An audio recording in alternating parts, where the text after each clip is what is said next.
Hi there mga beloved kong soulmates. Kamusta po kayong lahat? Andito po yung lingkod Renzo Tarot Channel para bigyan po kayo ng isang soulful and meaningful na tarot reading. Dito lamang po sa inyo lagi na abangan sinusubaybayan pinakamahal Renzo Tarot Channel. Kamusta po kayong lahat mga pinamahal kong soulmates? Mega shoutout po sa ating lahat ng soulmates na saan mang panig po kayong Pilipinas ngayon na panood nyo to. Mag-comment kayo kung nasang lugar kayo sa Pilipinas at sa ating mga OFWs sa mga panig kayo ng mundo ngayon na papanood ang video na to.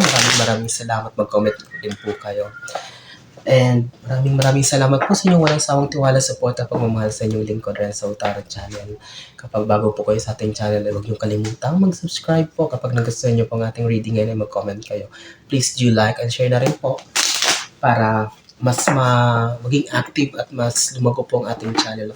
Mas malawak po ang ma-reach, maabot ng ating mga videos nito. Sige po, ang ating reading ngayon ay isang bonus reading para sa ating mga pinakamahal na nasa sign ng Scorpio. Ano bang mga karagdagang mensahe para sa inyo ng universe sa mga darating na panahon, Scorpio? Sige. Scorpio. Last one shuffle, wag na natin patagalin pa because I know Scorpio, you're so excited na malaman ang mga karagdagang mensahe ng universe para sa iyo with this bonus reading. Spirit Universe, Spirit Guides, Angels, Ancestors. Bigyan niyo po kami ng 10 baraha para sa aming bonus reading for Scorpio. Para sa mga bago po sa ating channel, baka magtaka kayo kung bakit ganito ako mag-shuffle. Yes, it's because medyo magulo po per door. Dito tayo nakakakuha ng magagandang baraha wherein maraming nakaka-resonate po. Okay? Dito po komportable, dito po ako confident. Kunin natin itong isa. Pero pag ganito po napapakita, binabalik po natin. Kailangan yung nakataob lang po. At yung parang tumatalsik na cards yung kukunin natin. Spirit Universe, Spirit Guides, Angels, Ancestors. Ayun, ito napapakita siya. Pero ito kukunin ko to. Yan, dalawa. 8 pa. Spirit Universe, Spirit Guides, Angels, Ancestors. 8 cards please for our bonus reading for Scorpio. Kumusta kayo mga Scorpio? May nahulog nagpakita so hindi ko siya kukunin. Yan, ito, 3, 4. Kunin ko pa. Ayun, may tumalsik na 2, 5, 6. Spirit Universe, Spirit Guides, Angels, Ancestors, plus 4 cards for our bonus reading. 7, 3 na lang. Bonus reading for Scorpio. 3 na lang Scorpio. I know that you've been waiting for this for a long time. 3 na lang. Ipakita siya. Balik natin. 3 na lang. 3 cards please. Angels, Ancestors, Spirit Guides. Last 3 cards please. Ayun, nahulog.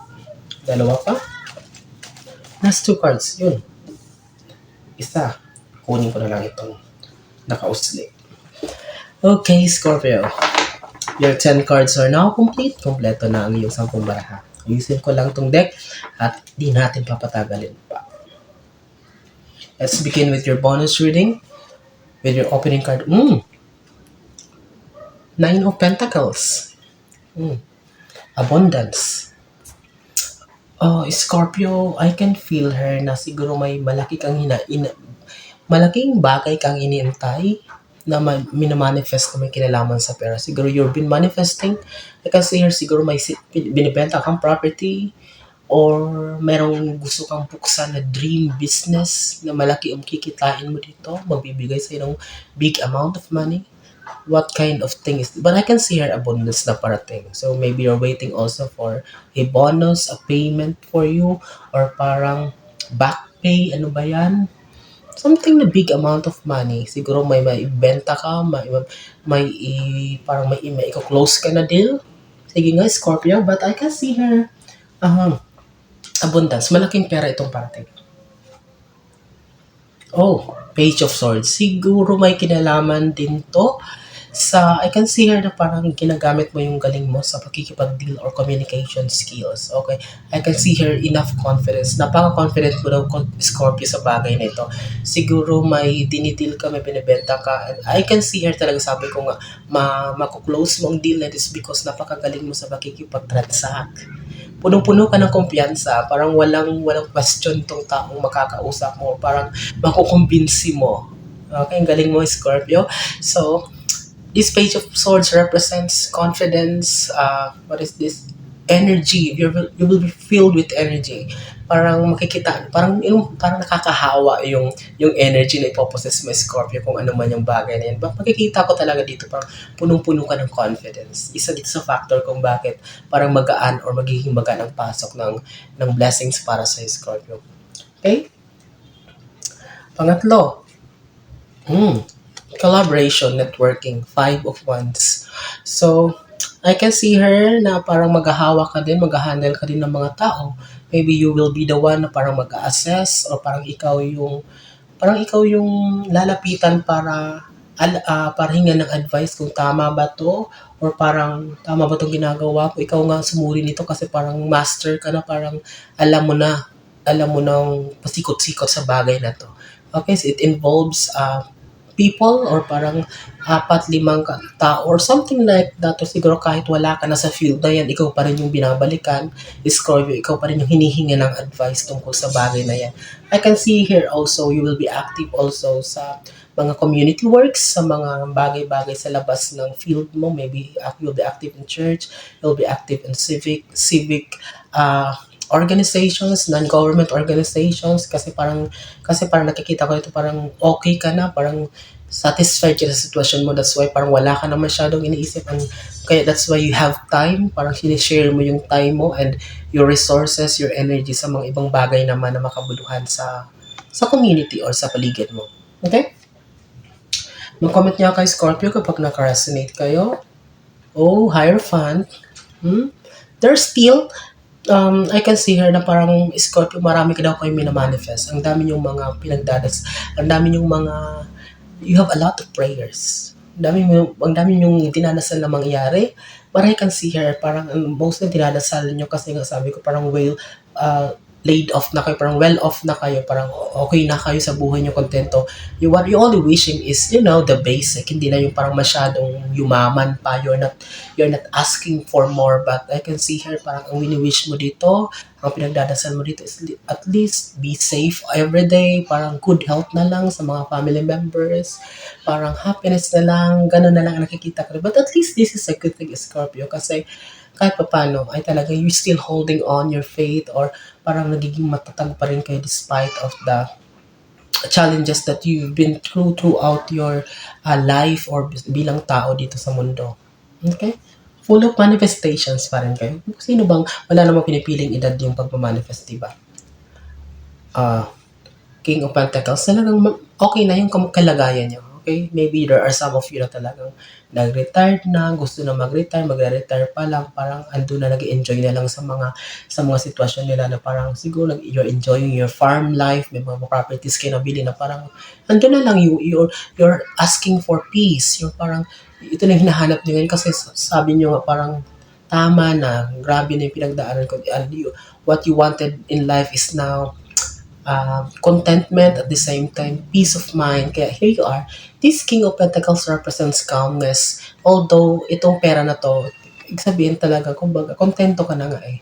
Ibig sabihin, in terms of money, wala nang question. So, may naipon ka, may mga napundar ka naman. As a king, di ba, hierarchy? So, ibig sabihin talagang, nagre-rest ka na lang, buhay, hari, reyna ka na lang. So, kaya nga, you are in a situation ngayon na parang ini-enjoy mo na yung buhay mo. Kumbaga, kota ka na. Okay, siguro there are some of you parang bata pa, 50s pa lang, 40s pa lang. Nag-retired na, parang nag-settle for good na. Okay, Scorpio? Pang-anim, 7 of Cups. I can see her, may ibang Scorpio na, although sabi ko nga parang settled na, but still, meron pa rin mga bagay na gusto silang subukan. It's because I can see here the 7 of Cups, a lot of options. May mga gusto silang i-try na parang siguro, yes, parang wala makakapigil sa gustong subukan. Maybe siguro isa ito sa mga, kumbaga, what is this? Multo mo nung panahon. You know, the song Multo, parang ito yung mga hindi mo na gustong-gusto mo nung panahon, nung bata ka pa, pero hindi mo makuha siguro dahil mahirap ang buhay. But now, gusto mo siyang balikan kasi nga maayos ang buhay mo. Siguro, ito yung pangarap ko noon. That's why there are some of you, I can see here Scorpio, na parang mag-aaral uli. Or not literally, siguro parang magagawa ng paraan para balikan yung bagay na yon.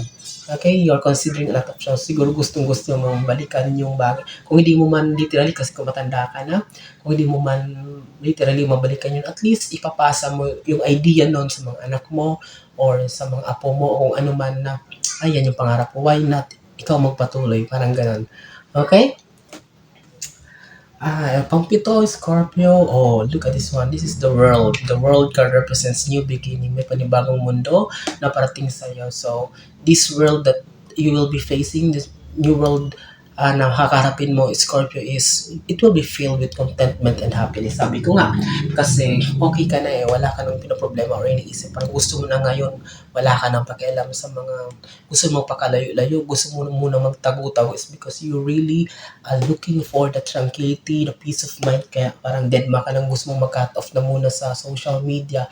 Ayaw mo na muna ng masyadong ang daming naririnig and you're really looking for that inner peace in your mind na okay, tama na. I want to kumbaga mag-introspection na muna. Sarili ko na muna ang aking uunahin sa ngayon. Okay? That world, this world card represents new beginning. Yan yung new beginning para sa iyo na parang gusto nyo munang magmuni-muni. And it's because sabi ko nga, you're settled now, Scorpio. Queen of Cups, here you are. So, the energy that I can feel here is if Scorpio, if you're still working, if you're still on your career, this is a reminder for you to be cautious, to be mindful, maging observant sa mga tao sa paligid mo na pinapakisamahan mo. Or here you are, I can see here also maturity. Okay, but there are some of you, ina-apply na to ngayon, ginagawa na to ngayon, maybe pinakakasamahan mo lang, hindi ka plastic, but still, nagiging maingat ka na siguro sa pakikipag-deal, sa paglalabas ng mga information. So, siguro dyan ka lang, magtatrabaho lang kayo, pero pagkatapos uwi ka na. Parang ganun ang nangyayari ngayon, Scorpio. And that is a good thing. You need to be cautious. Ayun, kailangan may observe ng maayos, hindi basta-basta kasi nagtiwala ka, even some confidential information, pinagkakatiwala mo mamaya ikaw yung masira or balikan yan. Okay?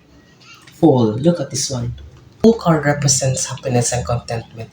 I can see here, Scorpio, that you will be enjoying yourself. You will be having so much time para unahin ang sarili. Sabi nga, it's more on relaxation. I can see here also confidence at the same time.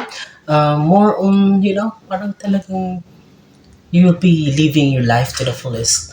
Okay, Scorpio, magiging masaya ka, magkakaroon ka ng too much confidence at the same time, you will be really contented sa current situation mo. Okay? 10th and last card, tapusin natin to Scorpio with your 10 of Wands. Ano ba to, Scorpio, na sabi ko nga parang although parang kalmado ka na ngayon but still, sa bagay, hindi naman to mawawala. Yung parang konting mga iniisip but I can see here it's because siguro you're the breadwinner of the family. Kumbaga, parang ikaw lang yung sinusunod yung decision mo, parang yung the decision making or kung ano mga bagay-bagay ay ikaw ang sumasalaw.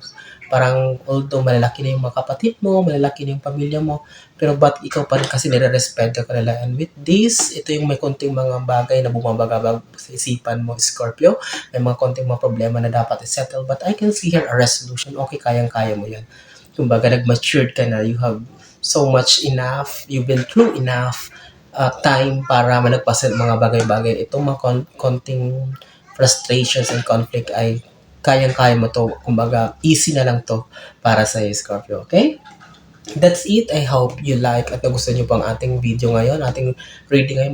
Maraming salamat mga Scorpio kong soulmates. I'm praying na maraming Scorpio makapanood to ngayon. At kapag nagustuhan nyo mag-comment kayo, please do subscribe, like, and share na rin po. I-recommend na rin po ang ating channel sa mga kaibigan nyo, kakilala nyo mahilig rin sa tarot reading na hindi pa nakaka-discover ng Renzo Tarot Channel. Maraming salamat sa walang sawang tiwala, suporta, pagmamahal. Hanggang sa susunod po nating pagsasama, mag-iingat kayo lagi. God bless us all.